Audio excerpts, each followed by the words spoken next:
This is Democracy Now!, democracynow.org, The War and Peace Report. I'm Amy Goodman.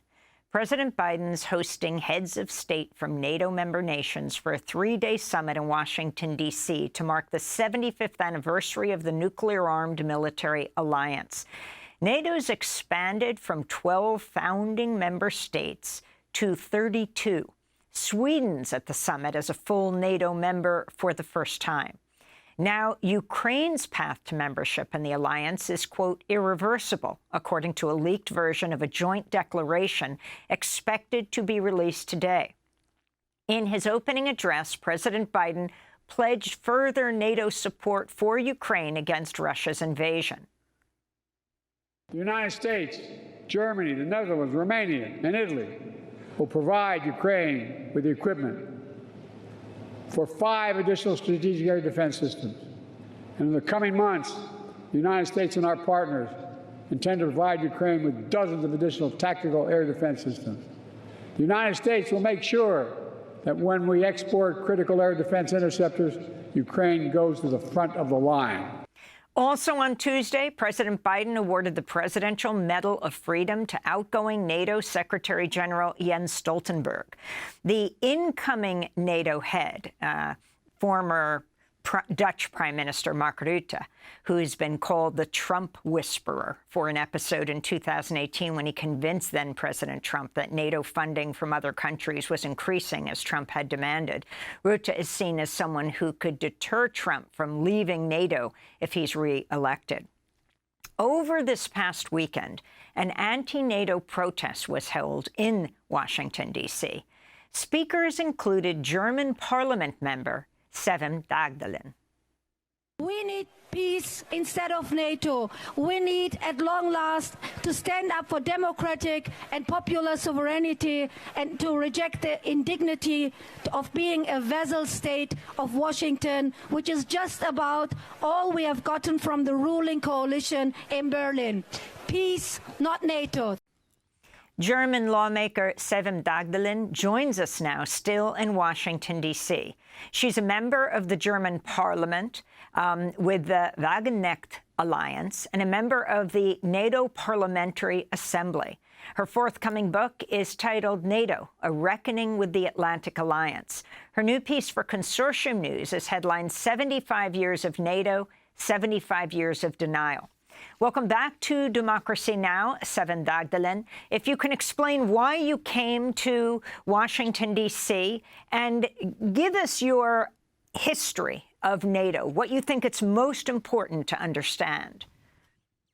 Thanks for having me, Amy. I think the most important thing about the history of NATO is that it's a history of denial, that they have 3 great myths.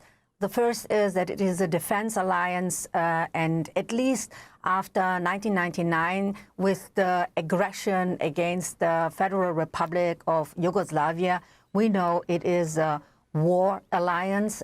They breached the international law. They were bombing Belgrade 79 days, even television stations, the Chinese embassy, and 20 years of war in Afghanistan. The aggression against Iraq, the aggression 2011 against Libya, that shows us this is just a lie with a defensive alliance. The second great myth of the NATO is that they are an alliance, a collective of democracies against authoritarian regimes. And this is a historic lie. Just one example, one of the founding member states was Portugal, under the fascist dictator Salazar, who tortured Africans in concentration camps in Mozambique, in Angola. So the NATO had never problem with fascist dictators. Even the bilateral treaties between the United States and the Spanish dictator Franco was at stake. And the third great myth of the NATO is that they are an alliance of values and human rights. But how can you talk about human rights and values if you still have the torture center in Guantanamo Bay where people are tortured in the war on terrorism of the United States, or 14 years of prosecution of torture against a journalist like Julian Assange, whose crime was to expose U.S. war crimes in Iraq or NATO war crimes in Afghanistan, or even, according to the well-known Brown University in the United States, that in the last 20 years, the wars of the United States and their allies killed more than 4.5 million people. And if we look to Gaza, which is unconditionally supported by the United States and the NATO, and especially, for example, from Germany, we see it's a hypocrisy to talk about human rights if they are complicit to all the crimes done by the Israeli government. I mean, killing 15,000 children in Gaza. You cannot justify that with of course, the legitimate right of self-defense, but this war with more than 15,000 dead children is not an act of self-defense anymore, and the NATO is complicit to this war. So we do have this great news, and I think it was about time on the 75th anniversary to do a reckoning with all these crimes. One of the summit's crucial goals is to offer Ukraine an irreversible path to NATO membership. Of course, Ukrainian President Zelensky is in the United States right now. How sustainable is NATO's continued military support for Ukraine? Do you see it getting in the way of any kind of negotiation that would end the war? Well, first of all, we have to see that the NATO head of state and government are going to deepen their strategy in the proxy war in Ukraine. That means even more weapons and even more money for Ukraine. And on the other side, less money for their own population, for healthcare, for education, for infrastructure, or for affordable social housing, because this is the other side of this coin. That they have social cuts on the other side to finance this money going to Ukraine and the weapons.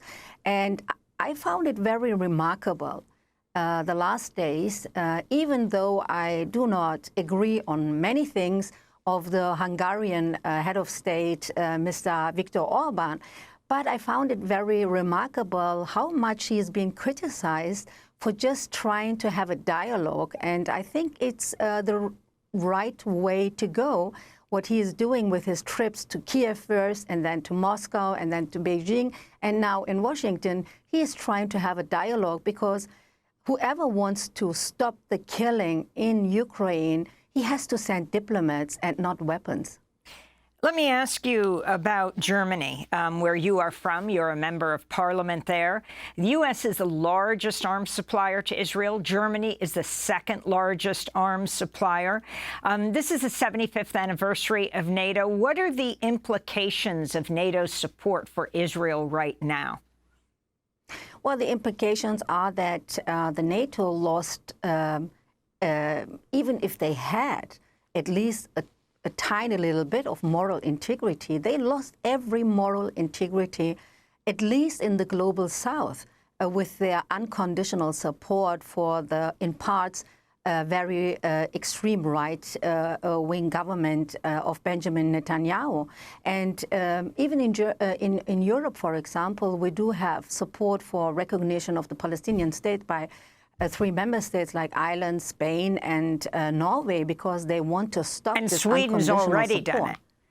Yeah, and they want to stop this unconditional support. So you have rising contradictions and crisis within the European Union and the NATO states, according to this unconditional support. And in Germany, it's rising because, as you said, we are the second biggest supplier of weapons. We've been, actually, and we've been lawsuited before the International Court of Justice in The Hague.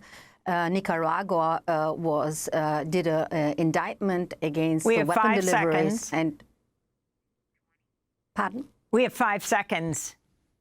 Yeah. And I think the most important thing is that we as Germany have to go our own sovereign, independent foreign policy, and we have not to leave it there. to... Sevim Dağdelen is a German parliament member joining us from Washington, D.C. Thanks for joining us.